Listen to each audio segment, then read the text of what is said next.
Hi, it's Scott, ROCKFILE, back with another podcast review for you. It's going to be a short one because I don't want to give you any spoilers, but let's talk about 2025's Dangerous Animals.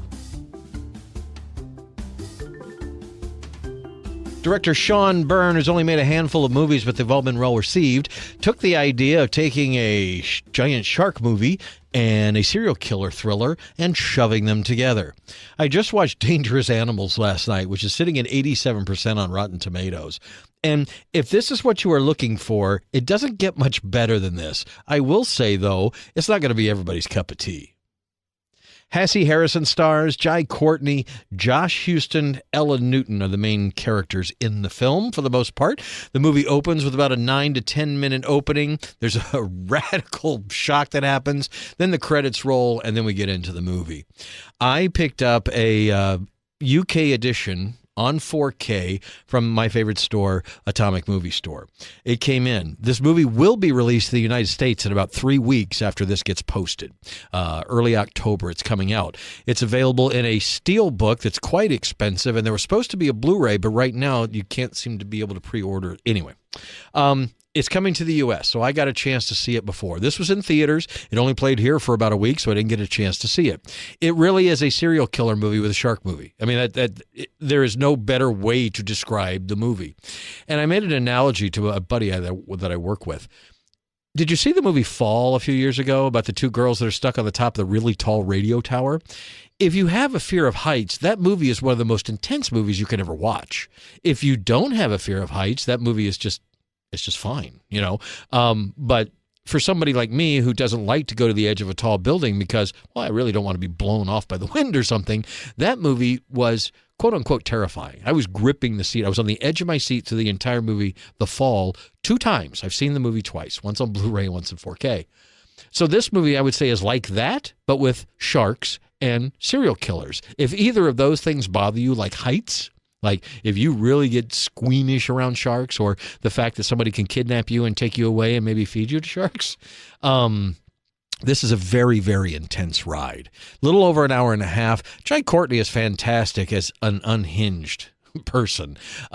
You've got the obligatory dancing and underwear scenes. You've got some obligatory people bantering back and forth. Keep your hands off me. Oh, but do you know about sharks? And I would have probably trimmed a little bit of the psychological stuff to get to more of the thrills, but there are quite a few excessive kills. There's a decent amount of gore, but not a lot. There's not a lot of jump scares and not a lot of horror things, but the whole thing is just, well, it starts tension and never lets up. It just keeps winding the tension more. And I will say, every time I expected them to like jump the shark and do something stupid, they didn't. There were a couple things, like when one of the characters first gets kidnapped, a plastic bag is put over their head, and they're kind of gripped around the throat, but their hands are free. I don't know why you wouldn't reach up and just tear the bag. That was one thought. And there was maybe one other scene where, like, you could have done this, you should have done that, you would have gotten away, but you did that and you got caught. But for the most part, there's not a whole lot of that. This movie doesn't reinvent the thriller, the serial killer shark horror movie. It just does it really well. In the extras, which there's very brief on this UK edition, it was interesting that the one extra that's about 4 or 5 minutes long was in 4K and beautiful. There is a second extra, which is basically a PSA that ran at Alamo theaters before the movie, and it's cute. Then there's 2 trailers on it, and that's it for extras. I can find very little detailed information, even on Blu-ray.com, about the film, but it looks like a 4K transfer. It looks like a native 4K transfer. The 4K had HDR10 on it, and it had a 5.1 lossless. It did not have directional like Dolby Atmos or X on it. But I will say it's one of the most spectacular 4Ks I've watched this year, because almost all of it was filmed on the water, on the beach, on Australia. The movie was filmed down there. Most of the characters have Australian accents, except some are Americans and other. But instead of shooting on a tank and a green screen, they literally took the boat out in the water and shot it for real. And that just adds so much authenticity to the film. It always takes me out of, especially old films, when they cut to the people on the bow of the boat and you can tell they're in front of a green screen. There's no water anywhere around them.